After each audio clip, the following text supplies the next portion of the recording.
Hello dear viewers, we are starting again our work in the state television company Western Armenia. Let's see the news for today.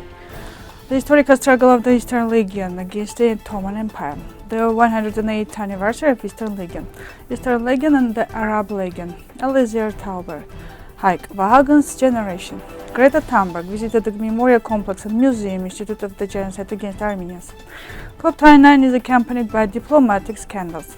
There is still no progress of returning the body of the 70-year-old woman who died in occupied Stepanakert. After losing the Battle of Gallipoli, the allies France and Britain decided to open a new front in Syria against the Ottomans.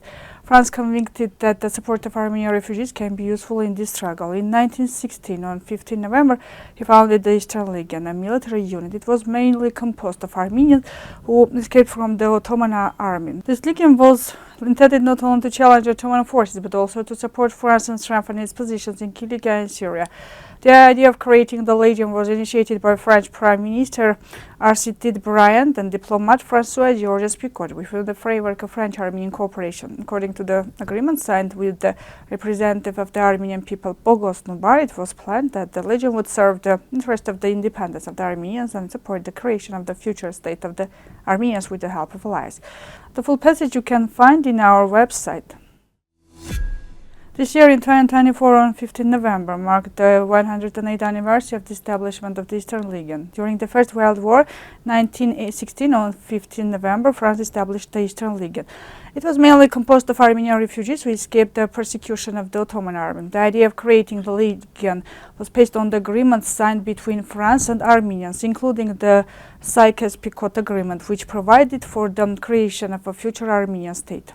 Members of the Legion composed of Armenians, Syrians and Lebanese. After the Battle of Aram in 1918, the Legion moved to Cilicia, where the French authorities began to settle Armenian refugees. In 1919, the Legion was renamed the Armenian Legion and participated in the struggle of Cilicia. In order to destroy the Ottoman Empire in the Middle East, the British and French government supported the Arab revolt in 1916 up to 1980. In this context, the Arab Legion and the Eastern Legion were established, but they had nothing to do with the struggle against the Turkish rule of Hussein and Faisal. However, due to the diversity of recruits, lack of motivations and discipline, both legions were weak and militarily effective. Only the Armenian soldiers of Eastern Legion were able to fulfill the task set before them. In the southernmost part of Lake Vahagn, there is a half-destroyed fort named Hayk, as well as the still existing village of Astvatashyn. It is translated "built by God." The guardian of this entire region is the throne of the island of Akhtamar. By a throne, the Armenian historian Yerevan means the Catholicos of Akhtamar, who mentioned in ancient times by God's inspiration. Hayk built an impregnable fortress on a high mountain to protect themselves from the enemy. And after Hayk, his descendants still live in the fortress of Astvatashyn village. Swedish environmental activist Greta Thunberg has arrived in Eastern Armenia. She is boycotting COP29 due to its holding in Baku. Instead, she decided to express her solidarity with Armenia. Today, Greta Thunberg visited the Genocide Memorial, the Genocide Museum Institute in Yerevan. Paris boycotted the climate conference because of the noisy statements of the president of Baku, Ilham Aliyev.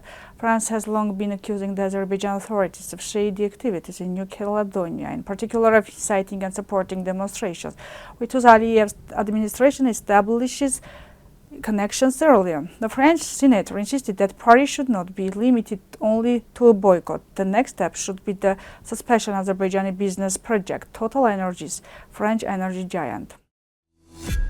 There is still no progress in returning the body of 70-year-old Vahagn, who died in occupied Stepanakert on 20 October. Zara Amatuni stated this in a conversation with News AM, who is responsible for communication program of the Armenian Office of the International Committee of the Red Cross. This was all for today. I wish you a good weekend. See you.